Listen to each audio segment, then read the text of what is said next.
We've come full circle.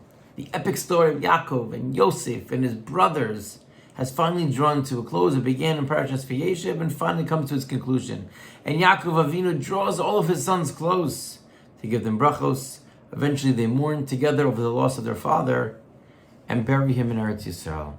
But if you look carefully at what Yaakov tells Yosef towards the end of his life, it's very surprising.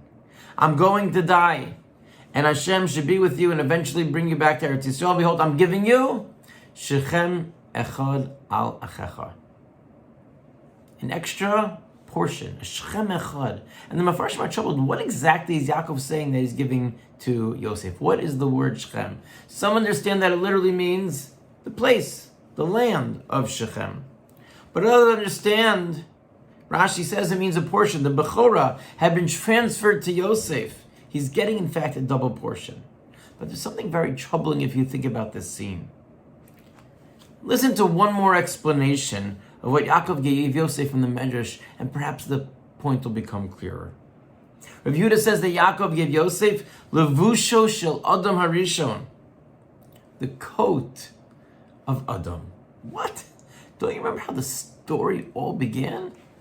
With the coat, with the kasonas pasim, that Yosef was given something that the brothers didn't have. And now Yaakov, after seeing everything that happened, now he's going to go and he's going to make the same mistake again? How could that possibly be? Yaakov, didn't you learn your lesson? What were you thinking? And the Gemara in Shabbos on Daf Yud says that a person shouldn't favor one child over another child because of the extra amount that Yaakov gave Yosef over the other brothers. It led to the jealousy and ended up in Mitzrayim. Chazal saw the lesson so clearly, and Yaakov, who was living right there and then and saw everything, he didn't understand it. He makes the same mistake and gives him another coat, that of Adam Harishon. How can that be? If we take a step back for a moment, I think Yaakov's intention, and in fact his greatness, emerges from what seems to be this seemingly problematic behavior. See, Yaakov Avinu understood that people aren't all the same. Yes, there are certain basic human rights that every single man, woman, and child is entitled to and must be shown. But if we treat every single person exactly the same without individual differences, we are in fact robbing people of their unique identities, of their individuality. We all have our own strengths, our own talents, our pitfalls, our quirks, and our potential. And our interactions with people need to take that into account. In fact, sometimes we're born into situations where we need to be treated differently. Kohanim, Levim, Yisraelim, they're treated differently. And it's not a negative. It's just a reality. How can the Torah create people born into different systems? The answer is the Torah differentiates between people. It's not negative. It's a reality of life that we are not identical. And there's nothing wrong with treating children differently either. In fact, it would be wrong and a mistake to treat every child the same. It's the responsibility of a parent or a grandparent to try and be in touch with what is unique and what is individual about each and every child. How to decipher, to give the child what he or she uniquely needs. The child who's more athletic needs one thing. The one who's more intellectual needs something else. Everybody needs to have what is special and what is unique to them. So what does the Gemara mean when you should not differentiate amongst your children? Chazal understood that the error of Yaakov was showing favoritism to one child over another. The giving of the Ksonas Pasim was not, or at least perceived, an act that Yaakov did because Yosef needed it individually. There was something special, something unique about Yosef for which he deserved it. That was what was problematic. That's a recipe for disaster. So what happened now? Why did he give Yosef the special coat of Adam Harishon? Was Yaakov making the same error again? The answer is no.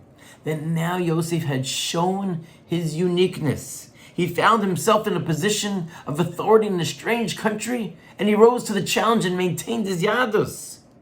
He was different than everybody else. He stands out. So what was so special about this beged? Why did he give it to Yosef now?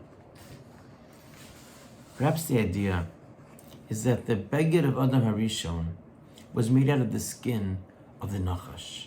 If there's a symbol or recollection which can serve to humble a person, it's that of the Nachash, who changed the landscape of the world forever. Yosef living amongst the Egyptians, yielding tremendous power, needs to have it tempered, needs to have the balance. So Yaakov gave it to him because he needed it at that moment.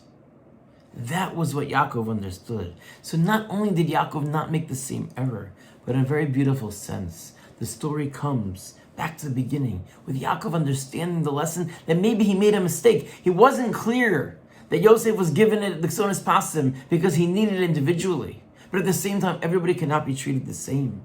Favoritism, if it's for no reason, is inappropriate. But to give every individual what they need is in fact what exactly is appropriate. And that is what Yaakov Avinu understood, that every person is different. And now that Yosef earned it, showed where his talents were, that's what Yaakov understood. That was the special gift that he gave him. And that's the important lesson of trying to tap into the individuality of every person, what makes that person unique, and trying to cultivate in ourselves and in those around us that every person should be able to achieve his or her potential.